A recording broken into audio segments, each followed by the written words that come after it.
अस्सलाम वालेकुम प्यारे बच्चों। आज हम कंटिन्यू करेंगे एनवायरनमेंट साइंस क्लास 5th का। तो हमने जो चैप्टर ले रखा है यह है फर्स्ट एड। तो आज हम देखेंगे कि ब्लीडिंग ऑफ नोज़ में हम पेशेंट को क्या करेंगे जब किसी की ब्लीडिंग हो जाती है। तो ब्लीडिंग के समय हमें पेशेंट जो है make the patient lie down with his head in lower position than the body. तो इसको बिल्कुल सराहने के बगैर इसको एकदम लेटा दो। इसका जो चेहरा है नाक है ऊपर की तरफ इसको करना है ताकि इसकी ब्लीडिंग ना हो जाए। Pour cold water on the patient head, बिल्कुल आप ठंडा पानी इसके सर पे डालिए बहुत। A cold pack can be put on the nose, या आप ठंडा एक पैक लीजिए, आइस पैक लीजिए, तो इसके नाक के ऊपर रखेंगे। तो क्या नहीं करना चाहिए, do not pull a pillow under the patient's head. तो पिलो नहीं रखना चाहिए, जो सराहना है तकिया हमें नहीं रखना पड़ता है ऐसे पेशेंट को। The patient must not put his finger in the nose. तो पेशेंट को चाहिए कि वो अपने नोज़ में फिंगर पिक ना करे। The patient must not blow his nose too often. तो पेशेंट को चाहे कि वो नोज़ को बार बार ब्लो ना करे, नोज़ को खींचे ना। तो बच्चों इसी तरह बहुत सारे चीज़ें ऐसी हो जाती हैं, इंसेक्ट बाइट हो जाते हैं ऐसे गर्मियों के कारण। आजकल बहुत सारे बिच्छू, सांप वगैरह जितने भी हमें इंसेक्ट्स होते हैं बाइट करते हैं, काटते हैं। तो अगर आपको बी, वास्प या कोई भी जानवर आपका बाइट करे तो उस वक्त हमें क्या करना पड़ता है। तो हमें चाहिए कि जितने भी इंसेक्ट्स होते हैं हमें उनके साथ बिल्कुल नहीं छेड़ना चाहिए। What should do in such a situation, अगर आपको आप किसी ने टांका दे दिया तो place a piece of ice और pour cold water on the affected area. जो ही डंक मारे कोई भी कीड़ा तो आपको चाहे उसमें ठंडा पानी डालें या आइस का एक पैक रखिए। अमोनिया या लाइम वाटर का आप इसके ऊपर रख सकते हो, या आपके घर में अगर थोड़ा सा शहद हो तो आप इसमें शहद भी रख सकते हो, हनी रख सकते हो, ताकि जो हीटअप आपका स्किन हुआ, एलर्जी हुई है, वो कम हो जाएगी। तो बच्चों उसके बाद वुंड है। Very often when playing we hurt ourselves on knees, ankles, elbows.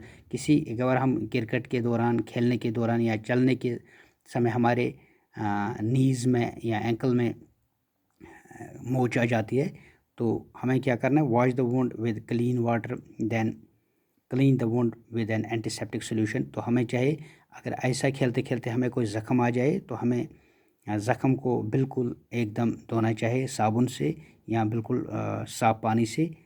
तो do not apply any oil और ग्रीस ऑन द वुंड। तो जितने भी ज़ख्म है आप खुद उस पर कोई भी दवाई ना लगाए जब तक आप एक क्वालिफाइड डॉक्टर के पास चले जाए, एक ऐसे बंदे के पास जाए जो इसके बारे में, फ़र्स्ट एड के बारे में पता हो, तो आप अप्लाई कर सकते हो। तो बच्चों उसके बाद आपका स्प्रेन है जिसको हम मोच बोलते हैं। तो कभी कभार आपके घुटनों में, आपके हाथ में, आपके पैरों में मोच आ जाती है।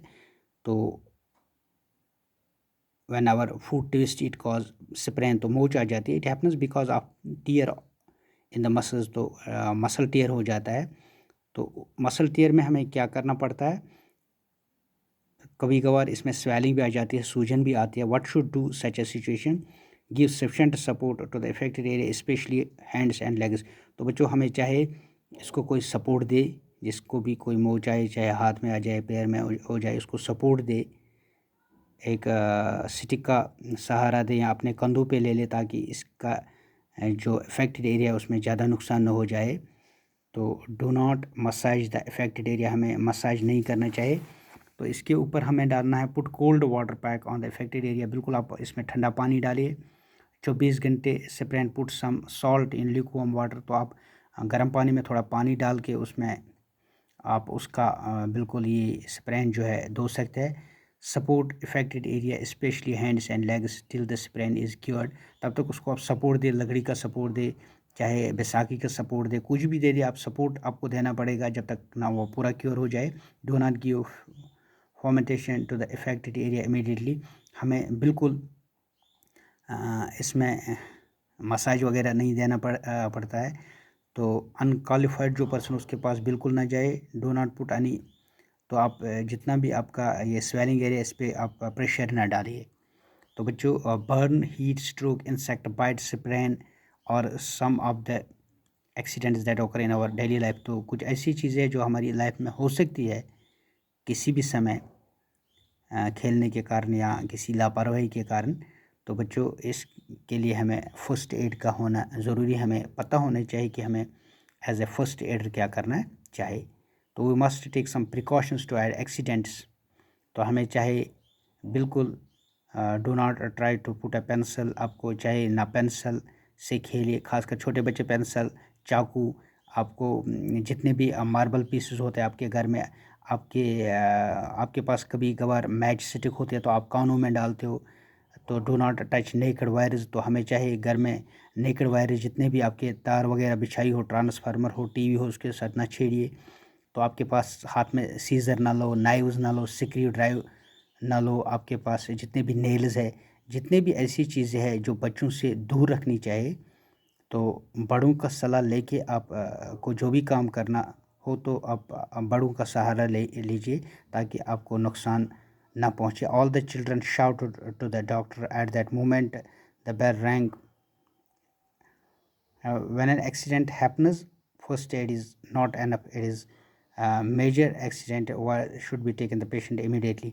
तो बच्चों सिर्फ फर्स्ट एड काम उसी समय आप कर लो जिसमें फ़र्स्ट एड की ज़रूरत पड़े। अगर आपको ज़्यादा चोट आए तो तुरंत आप किसी हॉस्पिटल में जाइए, किसी क्वालिफाइड डॉक्टर के पास जाइए ताकि आपका जो मोच है इससे आपको और परेशानी ना हो। तो बच्चों आज की हमारी कंप्लीट जो लेसन हुई है फ़र्स्ट एड, तो इंशाल्लाह हम कल पार्ट थर्ड में इस चैप्टर के जितने भी क्वेश्चंस होंगे वो करेंगे। तो आज के लिए इतना ही।